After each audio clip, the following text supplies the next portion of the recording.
কয়দিন ধরে ভাবি কি এই যে ঘাটকোল বা খাকরোল পাতাটা একটু ভর্তা করে খাবো। আসলে বৃষ্টির জ্বালায় কাটতেও পারি না, খাইতেও পারি না। কিন্তু আমার তো জিহ্বাটা ল্যাকল্যাক করতেছিল এইটা কবে ভর্তা বানাই খামু। তো এই যে আজকে স্বামীরে কইলাম যে তুমি একটু কাইটা দাও, পরে উনি কাইটা দিলে আমি মাথায় ছাতি ধরেছিলাম। পরে আমার গাছের কয়টা মরিচও নিয়ে নিলাম, কাঁচা মরিচ হয়েছে। আর আমার তো অনেকগুলো গাছ আছে, আপনারা অনেকেই জানেন।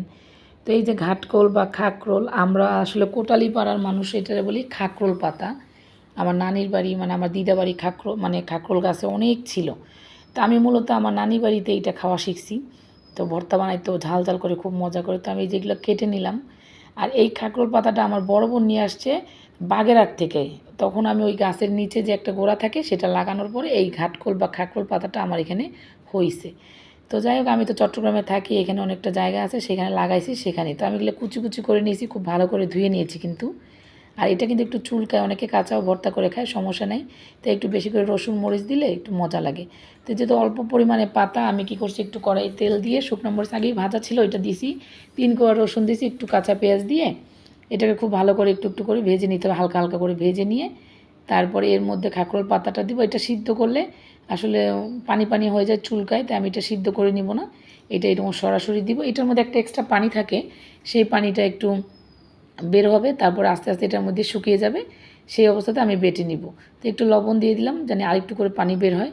তো এটা একটু বেশি না, 5-10 মিনিট, 5 মিনিট 10 মিনিটের মতো একটু নাড়ি চাড়ে তারপর পানিটা শুকিয়ে নিলে এটা আসলে একদম বাটার জন্য রেডি। তো এই যে এখন আমি এগুলো এখনও পাটাতে নিয়ে নিব, শিল পাটার মধ্যে। আপনারা চাইলে ব্লেন্ডারেও ব্লেন্ড করে নিতে পারেন, তবে পাটায় বেটে ভর্তা বানানোর স্বাদই আলাদা। এটা কিন্তু যারা গর্ভবতী মহিলা তারা খেলে খুবই ভালো, মানে যাদের ডেলিভারির পরে, তাহলে কী হয়, গায়ের ব্যথা বেদনার অনেকটা কমে যায়। এটা মূলত একটা ওষুধি গাছের মতোই ধরা যায়।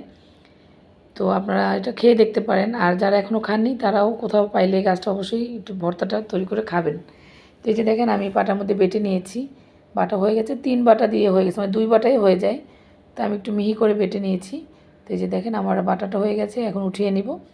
এখন আর কি বলার অপেক্ষা রাখে, একটু সরিষা তেল দিয়ে দিব। সরিষা তেল দিলে ভর্তাটা আরেকটু টেস্ট বেড়ে যাবে। তো এটা উঠিয়ে আমি এখন এই পাটার মধ্যে একটু ভাত মেখে খাবো। ছোটোবেলায় কত খেয়েছি, মা আমাদেরকে এরকম মেখে মেখে দিত। নানির বাড়ি যখন যাইতাম নানিও এরকম দিত পাটায় মেখে ভাত, আমরা একটু একটু করে খাইতাম।